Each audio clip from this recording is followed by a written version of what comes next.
So hi everyone. This is Maria from Pause Alchemy of Women, and I'm here with my friend Sandra, who is a holistic psychotherapist, social worker, holistic esthetician, integrative nutrition coach, as well as many other things. So Sandra, hi, nice to see you. And you want to tell us a little bit about yourself? Yes, Pronounce your last name. yes, of course. It's a mouthful.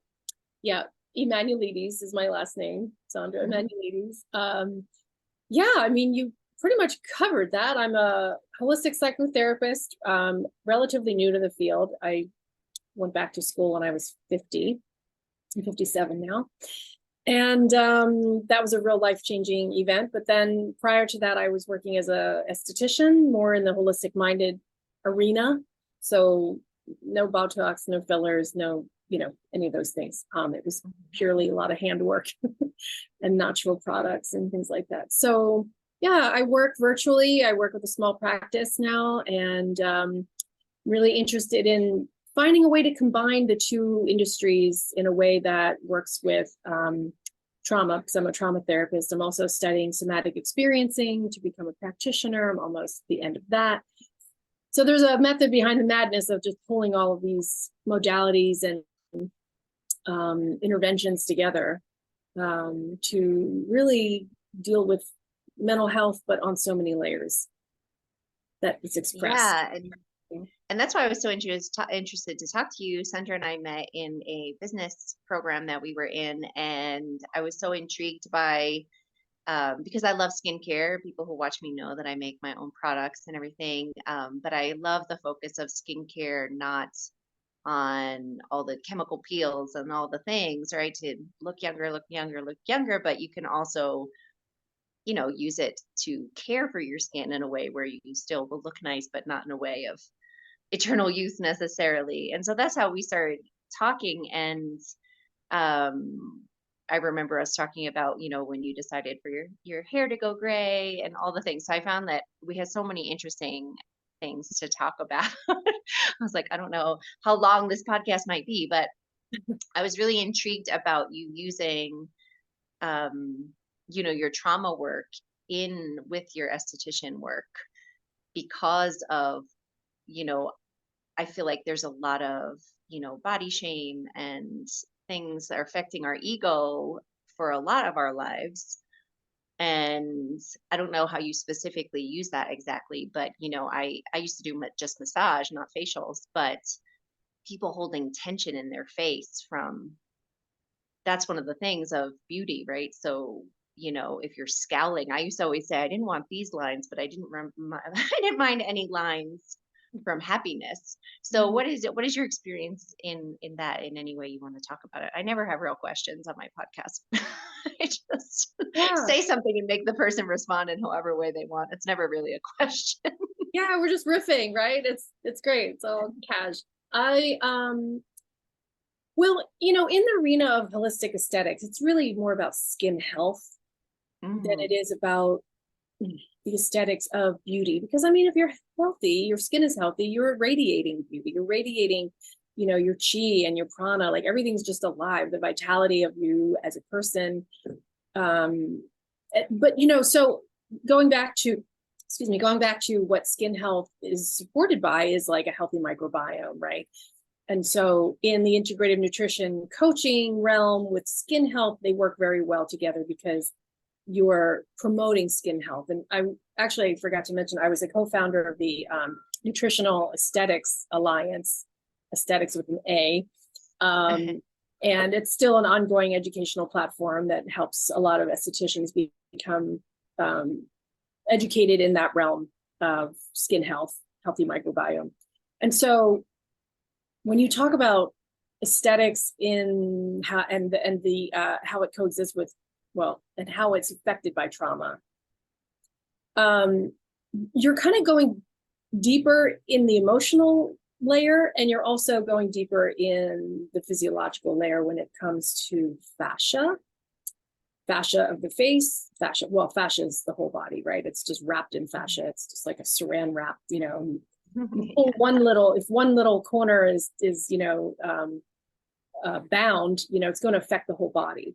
right? And so we hold a lot of emotion in our face. And so when you're working with facial structure and restructuring and sculpting faces and things like that, like there's a popular technique now called buccal, which is intraoral massage of the face. And the nerve endings alone in just the scalp and the décolleté area and the neck, I mean, you're working with a lot of really charged points, which are then, affect our emotional body, and our emotional body affects the point. So, there's a relationship there that it's really important when you're thinking about holistic aesthetics to use your skills as you're thinking about the internal structure of the body as well as the external. So, when you get down to that level, then you're able to really make some positive change. So with trauma, I developed trauma touch aesthetics, and it's still in its development infancy stage because life just, gets well, you in have a lot of credentials. I feel like you must be a very busy woman. Well, yes, and I've had to take some things off the plate because I'm studying for my exam. I'm still completing my SCP certification, and I just had to put that on the back burner. So it was kind of I generated it. I did some publicity around it, and now it's kind of sleeping a little bit and taking a little nap until I'm able to focus on it again. But generally, the idea is to help estheticians understand how responsible, what a responsibility they have when they're, manipulating tissue in the face, and how that might impact an emotional reaction.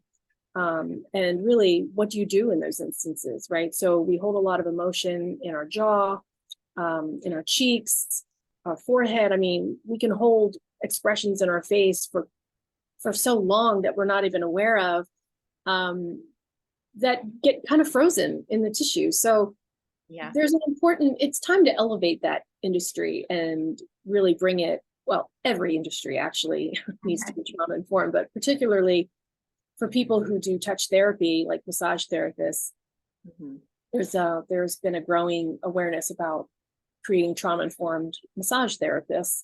And I don't see that much in the aesthetics world. So that's sort of how I'm combining the two.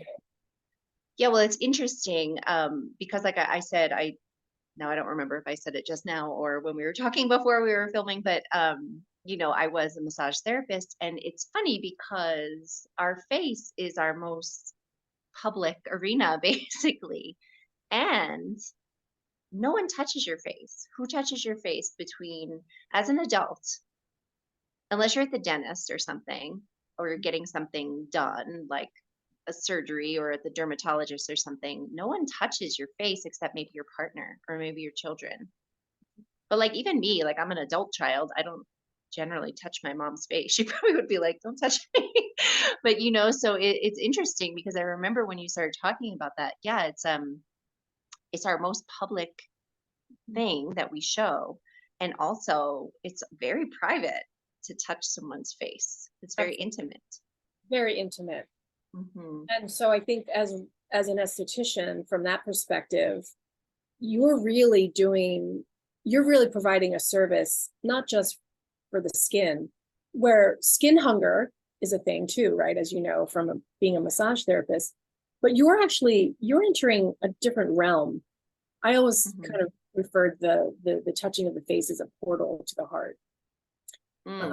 Because there's such a strong charge of emotion, like in the intimate realm, right? Like if you're with your mother or your caregiver, not everyone has a mother or has had a mother, right?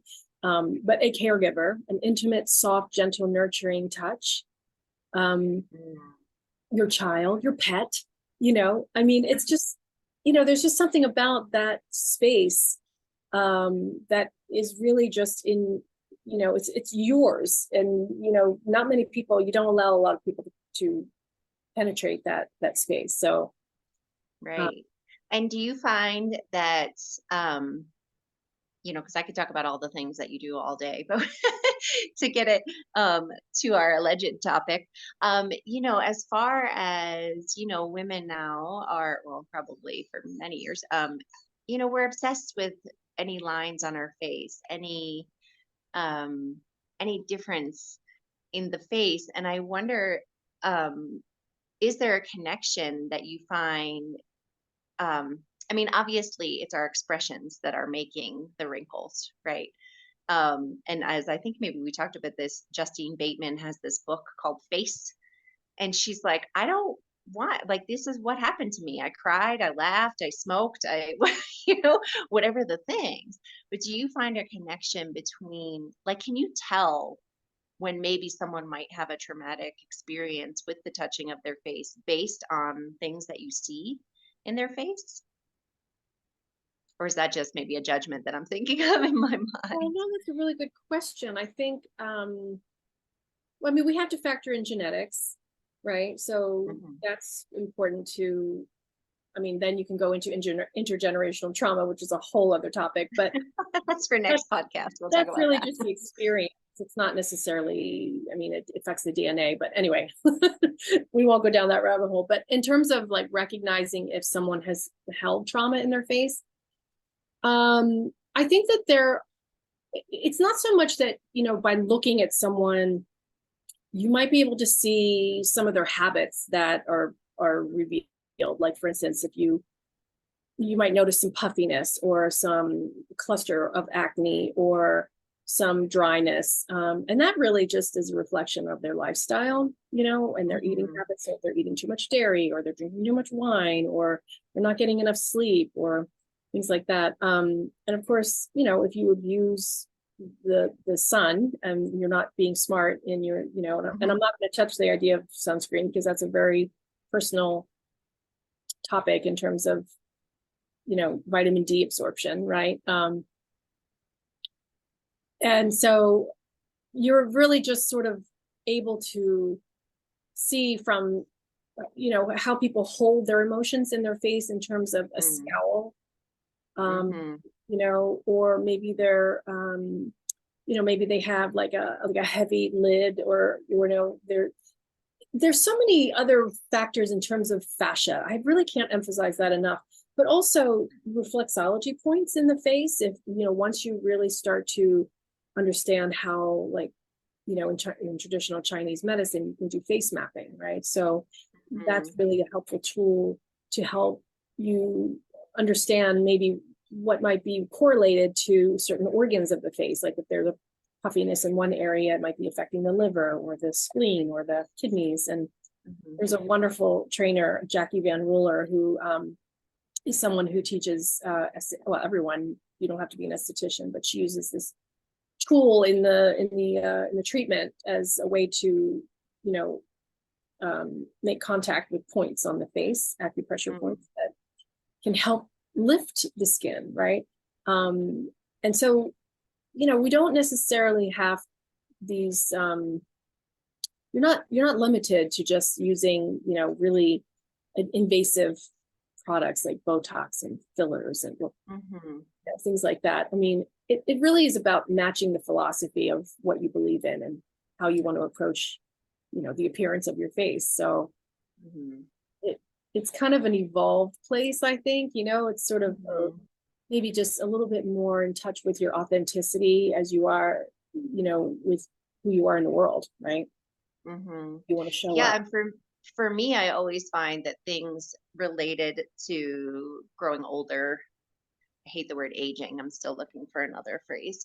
But the things that affect me emotionally negatively are things that I feel like either have to do with me not being able to do something physically, or that it's like a lack of health. And so I find that really interesting because you talked earlier about the microbiome. And I remember when I was, in my 20s and maybe getting acne and reading something about, some sort of face mapping of like, oh, that maybe means your intestines are blocked, or that maybe means you're having a hormone, like depending on where the acne came out, would be hormonal or sleep or this, or. And so I think it's really interesting because people are so focused on what our face looks like as we get older. But it's really interesting, this topic for me about, what it's saying. So, I feel like even these lines, I don't remember what the different things, but like certain lines have to do with, your digestion, for instance. And you were talking about microbiome, and I imagine you, because you're a psychotherapist, also, our microbiome affects all of our emotional state too. And so that's something in menopause that is really interesting to me. And my favorite doctor, Aviva Ram, that's like her book, Hormone Intelligence. That's one of the things, like focusing on diet. And I know it's like diet because it's an icky word. And we're so, at least me, I grew up in the 80s, it was like diet, diet, diet, And so, but your diet is just what you eat. And so it's interesting to me to really look at diet within skincare and your face, and also menopausal symptoms. So what's my question? My question for you is, yeah, like how does this microbiome that you talked about, our stomach, our digestion, our gut, how can that negatively affect our face, and, maybe giving us more wrinkles than we need to have? And it's not just getting old, it's maybe something that we're doing that doesn't have to have a solution of invasive procedures. Yeah. Well, let's see. We could go down two different tracks with this, because Yeah. I think what's important is to understand that, we do age. Like, we're not Mhm. going to live forever, right? Right.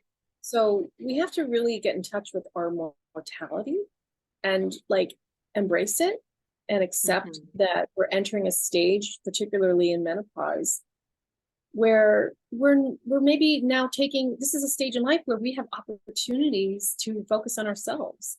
We've spent Mhm.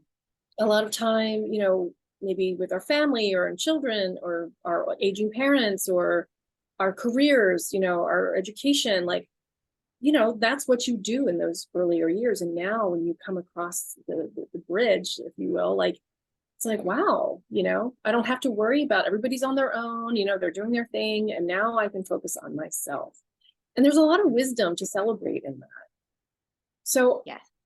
that comes with skin that changes. Your hair is going to change, your texture, the skin texture, your bones, your gut, you might become more sensitive to foods. Your muscle tissue, we have tools to use to keep everything sort of working in working order, basically greasing the wheel. If we use Mhm. resistance weights, we can keep our muscle tissue supple.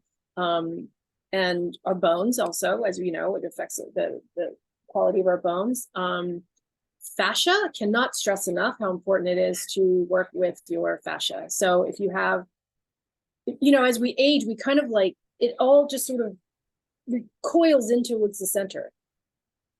And so this is the core is the area that needs to be focused on first. And I don't know if you're aware of block therapy, but it's a phenomenal tool. It's literally a block like this big. It's almost like a yoga block, but it's it's made of bamboo. But point is that it's really trying to unbound the adhesions of fascia that get tight and dehydrated. And Mhm. that leads to stiffness and pain and all of those things that we experience as we get older, that we sometimes just accept as part of the aging process, right? But getting back to Mhm. the other question about wrinkles, or the It's common, okay. We're going to go to where you're going too. I want to go more to where you're going.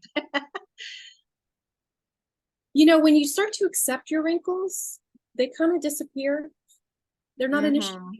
Mhm. Like, you just have to start to love them. Mhm. Like, you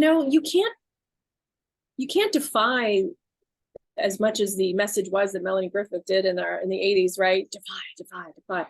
It's ridiculous, it's ridiculous. And like Justine Bateman, that's her kind of, her position, right? She's just like, Yeah. "Look, people, it's going to happen." So Right. what is the fear behind it? Like, what are we missing here? What's the missing link that is causing so much fear about these wrinkles? Well, as you and I have talked about before, it's about not feeling desirable because the message in the media primarily tells us that we're not, right? Well, that's been a predominant message for a long time, but I think it's changing. Like the tide is definitely changing. And it really takes us standing up when we get to that place of authenticity where we say, you know what, I'm tired of that language. I'm tired of that usage of anti-aging. Mm-hmm. Tired of like people telling me what I should be feeling about menopause or this change of life. Like, just those, just go away. We're going to figure this out on our own. So it's Mm-hmm. really about challenging these norms. Like, you kind of have a little bit of chutzpah about it. Like, you know what? No, shut up. Go sit down. Well, I have a theory actually, Sandra, and you, since you've gone through menopause, I would love to hear your thoughts on this. So I have a theory about the piece of, menopause. We're like the butt of all these jokes in menopause, oh, the angry, sweaty menopausal woman, and she's so mad and stay away from her. She's scary. And even women are guilty of, um, kind of getting on this bandwagon of laughing at us. And, laughter sometimes is a good medicine. I am from the East Coast where we poke fun at everything to make it not seem so bad, right? But I have this theory about this anger, that the anger gets us to that place of like, I've had enough. And that, I've been listening to your rules. I've been taking care of my children and partner. I've been working. I've been doing all of these things. And I haven't done the things for myself. And the anger kind of allows this lifetime of people pleasing to be released. Mm. I feel like that's one of the roles of this anger that sometimes does come from hormones, but I feel like um, it has a reason. The There's a anger. significant, yeah. And I think that's a really important point of, anger is an emotion that we have. We need it as humans. We can't deny that we have that emotion, but I think it's really important not to shame ourselves for even having that emotion. It can be a catalyst for change and transformation. Mhm. And it can also reflect, an injustice, right? Like if, anger has so many roles to play in our lives. You know, and it doesn't have to always be, managed and, keep the embers low. Sometimes you need to have a rage moment, sometimes Right. that's important and necessary because, Mhm. it comes with a lot of cortisol and adrenaline in the system and that needs to be released. Otherwise, Mhm. if you stuff it, then you're depressed, right? It's just internalized. And then now you're dealing with a lot of depression, which is, I think, also a testament to what we've been told that we have to be like, right? Well, sugar and Mhm. spice, everything nice, You gotta right? be nice. Got me a nice girl. Yeah. Well, guess what? No, you don't. I mean, it's Right. important, like, we can be diplomatic and polite, but we have so much power that we're not really allowing ourselves to uh, acknowledge. And I think once that light, that flicker of light gets a little bit, stronger, that's the journey towards true authenticity because you're really then saying, I don't have to be everything for everyone. I don't have to be apologetic about, Mhm. having an opinion or doing it my way or, you know, we kind of set the course. So I think there's like a bit of an uprising, if you will, but, sort of an evolution in how we view ourselves in this time of our lives. Um, Mhm. that answer your question? I wasn't sure if that I was. don't know. I don't. I told you I don't really ask questions. I just say things and then let the person respond. But I do find that interesting because the more women I talk to about these topics, whether it's menopause or postmenopause, which is another word I'd love to change. No fucks left to give time, as it were. Um, I find that this idea of, oh, it's just like a downward march toward death now, you go through menopause and then that's kind of it. It's ironic to me because the women that I actually know that are either in perimenopause or have gone through menopause, they're actually more fiery. and they have more to offer the world because of being authentic and taking up space in the world for once. And so it's an ironic thought of like, oh, everything's going downhill and it's over. When I see women, in their 50s and 60s and 70s, 80s, getting stronger, doing what they want finally. And so what is your personal experience with that? Maybe this media or wherever it comes from, cultural idea that women are kind of done for at this point, 50, and then that's it, versus your actual experience with your life and how you feel. Well, To ask you a small question. I mean, let's just make it clear. I'm pretty Sorry to rebellious. go Barbara Walters on you. Yeah, I know, right? Well, let me tell you, Maria. First of all, I think that I don't consider myself a person that's always just kind of gone with the grain. I've been a person that goes against the grain. And it's not that I have a lot of, what's that? You too? That's why I like. Oh. So I don't perpetuate that language. Like I will challenge it. When I was working as an esthetician and, the whole 30-some-year-old would come in and talking about the lines, and I would really lecture, in a very compassionate way. Unhook from the message. You don't have to perpetuate the message that you're being told. You can challenge it. That's what being authentic, really part of that, process of finding your voice is challenging these norms. Like, well, who's saying this? What gives them the authority? I'm the authority over myself, and we all are authority over ourselves. We don't have to plug into the matrix of messaging and programming and conditioning and mind control. Like, no, screw it, right? Like that's not happening. So, so for me personally, like I got to a point, and let me preface by saying I wasn't always this way. It did kind of come on in the changes that I started experiencing. I come from a line in my mother's side of very glamorous women who were, they were French, and they were like, very much in the sort of conditioned to be the beauty queens, in their era, right? And they were, and so they took advantage of that, and that's what kind of advanced their standing in life, if you will. My grandmother came of age in the 30s. My mother came of age in the 50s, so they weren't really feminists. You know what I mean? They weren't in that kind of, and that's a whole other topic too. There's so many podcasts in our future. So many, I know. But it's all tied together, isn't it? I mean, this is what we're kind of like, we get bombarded by all these different messages, and we have to really just not be afraid to stand up against it, to challenge it, to challenge the thoughts that we've been told. It's just like any kind of programming or conditioning.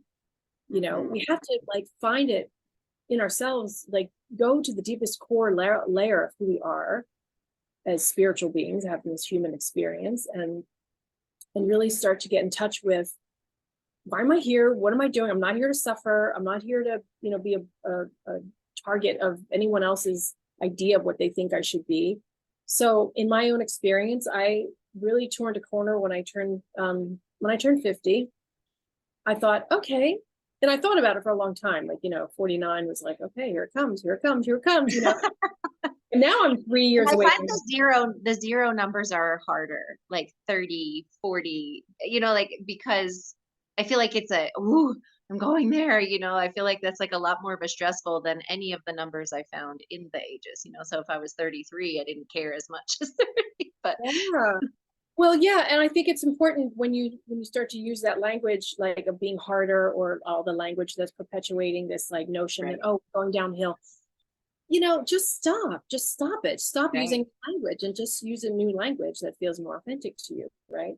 Right. Because that's how we change the culture. That's how we change the vernacular of what we're using to describe these eras, right?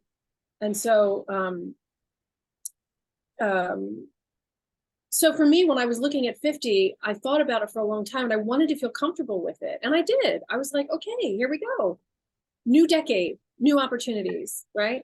Right. I wasn't going to do what I did in my 30s, even though I went back to grad school, which was very challenging in its own right, but I did Yeah. it. I had good Hmm. support, and then now I'm 3 years away from 60. So I'm like, okay, another decade. Like, and I look at other 60 some year olds and I say, wow, they're doing great. They're living their lives. They're getting fuller and richer and more wisdom about themselves. And, they're taking time to go on retreats, and or they're carving out space in their day to really take care of their fitness or their health, or, their diets. Again, diet is, how we nourish ourselves, right? So we can Hmm. change that to nourishment, right? It's nourishment. And so you want to get the best Right. quality nourishment, right? So it's just a deepening, it's just a deep, rich, juicy place to be. And we don't have to be victim, we don't have to fall victim to the language that's been used before. We can Right. really start to not use it anymore and don't perpetuate it. And look at the opportunities as opposed to the fears. That takes some deep Mm. work. That's a lot of stuff Yeah. to kind of navigate through. So, It is interesting though, yeah. because I always talk about my partner. I know I've talked to you about him before. He'll be 62 in December, and I'm 46. And but he doesn't. I was looking at him one day, and I says, I'll look at him and I go like, "Damn it, man, you're wrinkled." Like, it's not like he doesn't have wrinkles. He's got gray hair, but he's very handsome, and like no one ever. I mean, he does look young, I guess, younger. I don't know what that means. Yeah, I was going to say young for your age. What the hell that means, I don't know. But he doesn't. What is in my mind that 62, he doesn't look like that, and I think that's the thing for everyone, for a lot of people. But men just don't get this criticism. Like I'm sure, he has his own things about getting older and wanting more time, and realizing that he doesn't look the same, or maybe men have their own things, but it's this pressure of, and I'm sure there are men that get Botox, and I know that there are stars that get plastic surgery and things like this, but it's like it's something about the relief of pressure on them that is not as intense, that it's just so interesting that a woman looks old but a man looks distinguished, and so I hate that piece. And I always use Betty White as an example because you said this piece about authenticity, and like what I loved about Betty White was like she looked so young to me. Like she didn't. I mean, obviously she looked like an almost 100-year-old woman, I guess, but it was the sparkle in her eye, and she's so sassy that is like, look how she was youthful. So I think I would love to like change the wording around what we talk about, is like I do want to look youthful to people, but not young. Yeah. And I think that that's like an important a distinction, because it's about having a vibrant, passionate something inside of you. Yeah, it's a mindset, isn't it? It's a Hmm. mindset. And that's a choice. But sometimes it's not easy to change your mindset. You have to really do some work. You have to look at your Right. core beliefs. You have to look at what's influenced you to think the way you do or believe the things about yourself, that you want to challenge, right? And Right. so I think it's important. Like I'll use the analogy of like when you want to change your diet from like say junk food to healthy food. You're not necessarily going to go in and just wipe out the whole cabinet and just replace it with all these new things. You're going to slowly crowd out the foods that are not healthy for you with healthier foods, right? So in much the same Right. way that we use our language and our mindset to change our experience, we have to change the internal dialogue that we have with ourselves about the messaging, like just don't consent to the language, and make that promise to yourself where it's like, well, I'm just going to commit to this new way of thinking, and I'm going to allow myself the grace to, change over time, because it doesn't happen overnight. But it's a Hmm. daily practice, right? It's just like meditation. It's just like working out. Like it's a muscle that you have to continually, work on to get stronger. And so Hmm.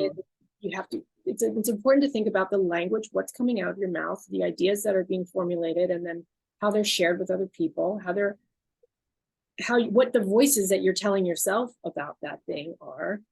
Hmm. Yeah.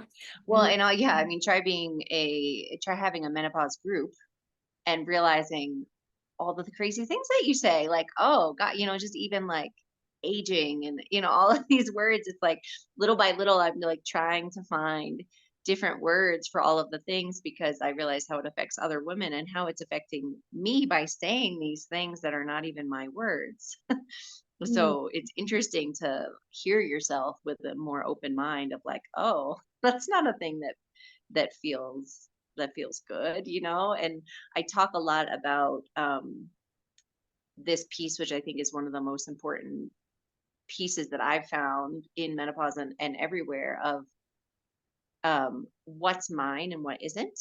Mm. And so like finding out what you actually feel versus what is coming, it's hard because we have, and I'm sure we've talked about this before, but having these ideas that are in your head swimming around, but you don't actually agree with them. Like I had an experience with Botox, like when I was a massage therapist and I worked at a medical spa, and that was like when Botox, at least in New Jersey, first came out. I had never heard of it before, but I was a scientist and I was like, Botox, like, are you talking about botulism? And I was like horrified, right? And so that was when I was maybe 26 or something. And then I have a lot of friends who have gotten Botox, and I think, well, maybe just like a little bit here. And I'm like, what? Like, I'm actually really against it for myself. Um, and so just like hearing myself even like consider injecting a toxin into my face that's going to paralyze me so I can't make the face that I want to make. I was like alarmed that it had gotten into my brain. So this piece of like knowing what's mine and knowing what comes out from out there that I don't agree with. And have you had experiences? I mean, I'm sure you had. Like, can you think of something that you had to like work with to be like to separate yourself from this society, cultural, media, patriarchal crap, and what is really true to you? I mean, I know we talked about your hair the one day going gray, which looks amazing on you actually, but Thank anything that you. you would like to Congrats. talk Thank you. about? Well, this is another huge one because um We're just laying the the groundwork, the found work. That was foundation and groundwork. We're laying the foundation for all the other podcasts that we'll do some more. yes, We're just coming well, up with all topics. exactly, we have lots of juicy things. I worked in the media for not very long, but film and media was my undergrad, and then I worked in television for a little bit, in reality TV before it, blew up into the Kardashian world. And media literacy, I think, is really important to understand how language programming, I mean, television programming, think about the word programming. Right. You're being programmed, right? So, I mean, it's really important to spend time with your internal self, like who you are as a human being, and resisting the urge to allow other people to tell you who you are. Mm. Right. And so that's just kind of a shortcut way to say, like, that's a way to shut it all out, but again, like, I wasn't that way in my 20s. Like, I was as much a victim as anyone else, or to like the messaging around you, unless you have like elders around you telling you how to be authentic. And who has that? I didn't have that. You're figuring it out Hopefully your as daughter you will have go. that though. Hopefully your Well, daughter. yeah. And I mean, I try to just model, right? I just try to model like the behaviors and the attitudes and mindset. And of course, I flood her, messaging, her texts and Instagram with all kinds of different messages that try to promote that. So try to be as discreet as I can, but they have to come to it on their own, right? You have to just really, you don't want to rob somebody the opportunity to learn and grow and have, fall down and, fall down on their knees. And some days, that will happen, right? Like you just have to allow the growth process to unfold. And so personally, I would say, well, in my personal experience, again, my mom, who just recently passed, by the way, but she was very, very much attached to her appearance, like her looks. She was a very beautiful young woman. She had kind of a Sophia Loren look to her, and she was exotic. She had black hair and dark brown eyes, and she was half Sicilian. And anyway, when she was growing up in Paris, and she modeled for a short time of her life, that then at that time, your looks are that's your calling card, right? That's what you present with, right? It wasn't like the supermodel that we have now where, they're a personality and they do all these endorsements and whatever. But the point is that, this sort of, by osmosis, I absorbed this kind of vanity experience, right? My mother always looked great, though. She looked, she put herself together, and she loved clothes, and she loved being complimented about her clothes and her looks. And oh my God, I can't believe you're that age. You look so much younger. Mm-hmm. And to me, it started to become like, ugh, enough already. It felt really shallow to me. And that's when I was in my 20s and in college, and just starting to get serious about my life and figure out who I am, and looks don't matter as much. But it was part of my experience. So I had to also not shame her either, but balance it, find a balance, and, I'm a Libra rising, so I like aesthetics and beauty and balance. And, we have to just allow ourselves to be who we are too. If we wear a lot of makeup and because we love it, then just wear it. If you want to go get Botox, go get Botox. There's no shame, there's no judgment. You know what I mean? People are just going to make these decisions, and it's their life, so they have to learn on their own. But I think, if you're unhappy with yourself, then it's important to start to look inward to see what might be going on. What kind of messaging impacted you to make you think that you are less than if you don't have a certain look, or if you have too many wrinkles. That's really it's an inside job. It really is. It's important to really start to explore what's out of balance for you, so that those are not you're not being impacted by these the fear mongering of aging. Oh my God, aging. Yeah, we're freaking aging. That's what's happening. It's been happening since you were born. Exactly. Just embracing it. And maybe it's a fear of death. I don't know. I'm just going to take it there, because that could be also a lot. I know. I actually just looked at, I'm in this podcast group to get podcast guests or be on shows. And this woman is a death doula, and she was talking about, embracing this idea of death and stuff. And so I don't know if my viewers are quite ready to have this conversation yet, but it's coming, people, because I think that is a thing, because because we're always getting older from being born, but now it seems like you're close to the other side, even if you're not that close. I'm 46, and I'm like, oh God, but what if I live to 100? I actually have more than half my life. Right. But it's so interesting. Yeah, I think it's an interesting thing, that it's about acceptance too, accepting of all the things, accepting of the changes, accepting of menopause, accepting of the differences in our bodies that are happening, and it is work, like you say. Yeah, well, I'll tell you, when I decided to go back to school, I'd always wanted to be a therapist. And I just didn't, I had to do some work to align myself with this belief that I could actually go to grad school. Nobody in my immediate family did that. And so it was a challenge for me to surpass a certain level of, education, and feel that I was smart enough to do it, and all these things. So that's a little bit of my, my challenges along the way in my life. But when I turned 50, that was a really a significant turning point for me, because also I was thinking about how I can support myself. Like, what if something happened to my husband, or what if we didn't, what if our marriage fell apart, or what if.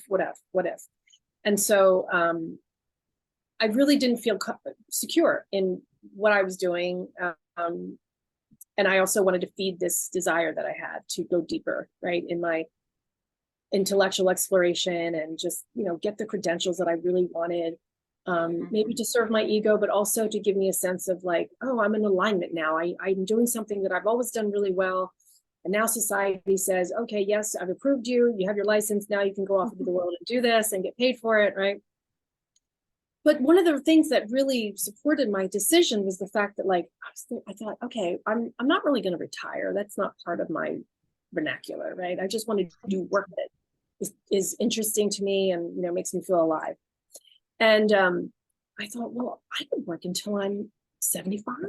That gives me, a good 25 years, It's a right? long time. It's a long Yeah, time. it's like a whole career. I mean, if you're using your brain in that way, and you're helping people, and this is where the maturity worked in my favor, right? Because as a therapist, I think it must be challenging for 25-year-old to go out into the field to be a therapist to a wide range of ages and populations, and they too get discrimination because of their inexperience, right?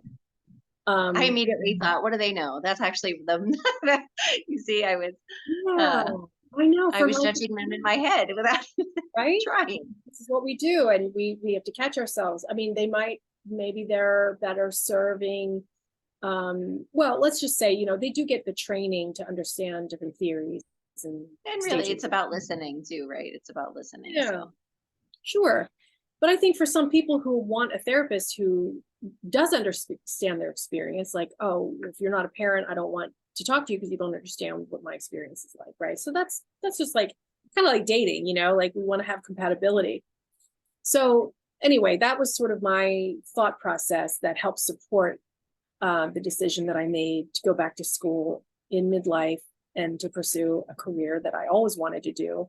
And so I feel a real strong sense of accomplishment for having done that. And it was difficult, and it's still, a little bit challenging, like kind of keeping it going to the point where, I'm have a vision in my mind of what I want to accomplish. And so I'm challenged by that. Some days I think, oh my God, let's go, let's go, let's go. I'm in a hurry. I've got to get it. But now I'm thinking, okay, maybe I can use, this sort of don't chase it, just attract it, right? So that's a change in my internal dialogue. That's a Joe Dispenza approach to, getting what you want in life. Yeah, one of the things I've talked about too is I don't know if you saw a couple of weeks ago, I posted, and I posted it before. It's a quote by John Mayer, and I talk about it a lot, so I should actually know what the quote is. But it's something a lot. Sorry, there's a giant fly. Something along the lines of, talking about this how beautiful is like the highest compliment you could give a woman in like our society. Like, oh, you're beautiful. Oh, wow. And he's like, if you want to be beautiful, be kind, because otherwise it's just congratulations about your face. And that always makes me laugh because like I don't wear makeup, and I haven't done any sort of surgical anything or Botox or anything. And so this is really just the face that my parents gave me. And so what is the value in that? Right. And I know that you and I have talked about before, getting older and maybe getting less male attention, and you start to feel a little invisible, and it's hard to be as a woman valued for your looks mostly your whole life. And then if your looks are quote unquote fading, then what is your value? And so something like changing careers at 50 or going back to school at 50 is interesting to me, because I feel like that's one of the key pieces that we learn in this time frame is what your real value is, because I never really valued my looks so much. It was more of an external value. And so finding what you actually value about yourself as a woman that doesn't have to do with our looks, and we could look at it as one of the blessings of not just being beautiful as your only skill. And Yeah. so are there things that you've come And I mean, you're still very, very beautiful, but you know, that are there things that you're finding that you value about yourself more now? Oh yeah. I mean, I think there's a certain kind of maturity and evolution in thinking and processing information about the world and yourself in it that becomes less I think the deeper you go within yourself, you're not really swimming in those waters anymore, you know, where maybe looks were very important. um and again, I have to say that, you know, from my experience watching my mother, you know, it was difficult to see her just kind of flopping around in those shallow waters, you know, like Mm, what is where there's more to life, you know, there's more to experience and grow and expand in, and your spiritual life or your, you know, your um different learning about different cultures or traveling or, you know, expanding your intellect or finding a different hobby that brings you joy. I mean, it's a really important thing to ask yourself, what brings me joy, you know. And again, I think it's just it's an evolution in our in our maturity, in our growth, in like becoming a wise sage, as opposed to the, you know, sort of the, I don't know, the symbol of, you know, it's like the page in tarot, you know, it's like you're just sort of like this young kind of whimsical person just sort of galloping through life, you know. And so as you become, as you enter a different stage, you're now like, even with, you know, in therapy theory, um Eric Erickson talks about the 8 stages of development. And as you get to the latter years, you're now thinking about what you're reflecting on, what your life was like and what did you do and how did you formulate, you know, who you are. And you have this deep era of reflection. And then you start to want to give back. You want to mm, start to give back and, like, you know, be maybe a mentor or help others develop, you know, be someone's guide, and if you will, you know, and or give back, volunteer, you know, teach people what you know, things like that. So, you know, we're so locked into this American cultural idea of this aging conversation. It just gets tiring, frankly. It's like, come on, like, let's get on with it. You know, it's, there's more to right. life, you know, like, yes, we're going to age. Yes, we're going to wrinkle. Our skin's going to get drier, you know, okay.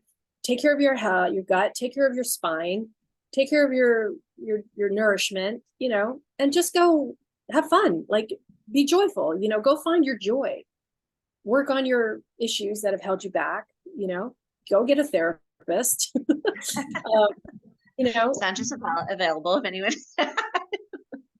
I mean, whatever, you know, whatever person you need, whether it's a coach or somebody who can help you sort of overcome some challenges that have held you back. Right. So, I mean, I'm a perpetual like self-development person, like it's like a Me too. sport to me, you know, it's been my whole life. But you also have to balance that with like, well, you know, what am I striving for? Am I striving for perfection? No, I'm just striving for growth. Like, while I'm here on this planet, I want to absorb as much information as I can about how to navigate this in the most fulfilling way, you know, because life is short, really, you know. I mean, this life here, you know, you consider that there's an afterlife, then you just continue on and you're part of the universe. But I don't know. I mean, it's just a journey, you know. It's like you just can't get too wrapped up in the messaging. Like, you just unplug, you know, just unplug from that and make your own decisions and trusting yourself.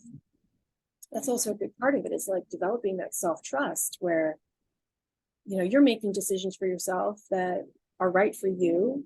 You moved to Peru. That's pretty awesome. I mean, that's amazing, you know.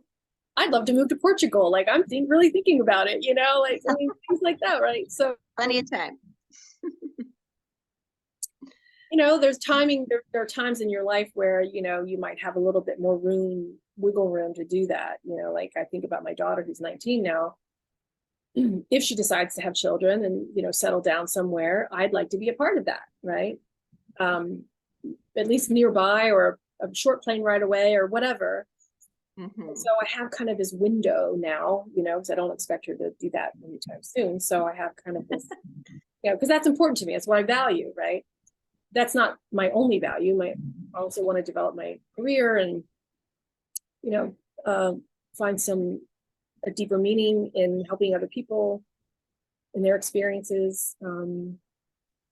Yeah, it's just about like listening to what matters, what getting down to the true essence of who you are. Like we all have so many interests and things to offer each other and support each other. And so it's really just celebrating those parts of yourself that you're bringing to the world.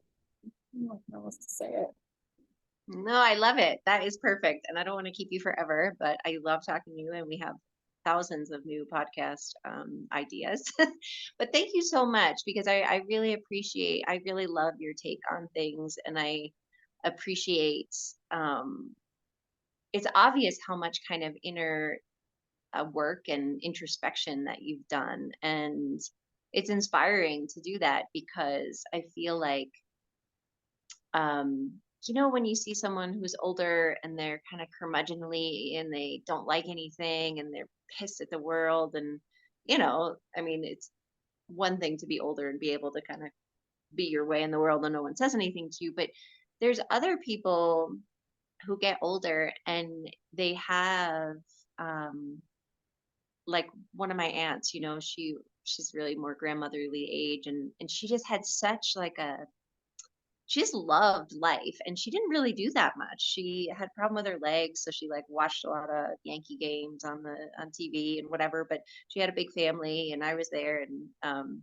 she's not really blood related to me, but she just had like a love, like a beautiful outlook on life, and was happy and was funny and all the things. And I feel like those things are a choice. And if you have the introspection and you can look at really how you feel about the world, like it seems like you've done, I feel like that's where the happiness comes in, and can let go, like you said, like let go of all this other crap of aging and wrinkles. And that's the important thing, where you've obviously found more important things to think about, and learn and be in the world, and enjoy being with your daughter and your family. And it's, um I love it. I think it's great, and I feel like we could all use more of that.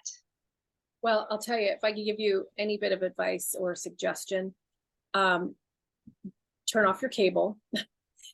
you know, don't get off your social media. As monitor your amount of time that your diet is not just food, right? It's like the people you're around, the movies you watch, the podcasts you listen to, the scrolling, the infinity scroll. Like Ugh.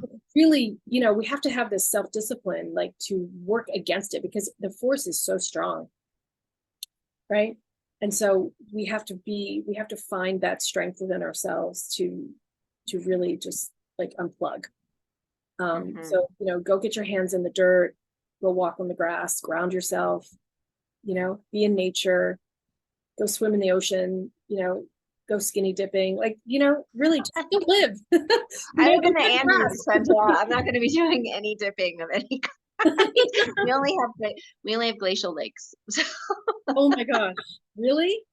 Oh yeah, because you're high, you're up in the, yeah. When you come visit me, you can skinny dip in a glacial lake, and I will post. I'll post about it. Plunging is a thing now, right? Yeah, cold plunging for sure. Well, thank you so much, Sandra. I love talking to you, and I really appreciate you sharing all of your fun ideas and wisdom with us. So, thank you Thank you for so having much. me. Really enjoyed it. It was great to see you again. Okay, you too. Talk soon.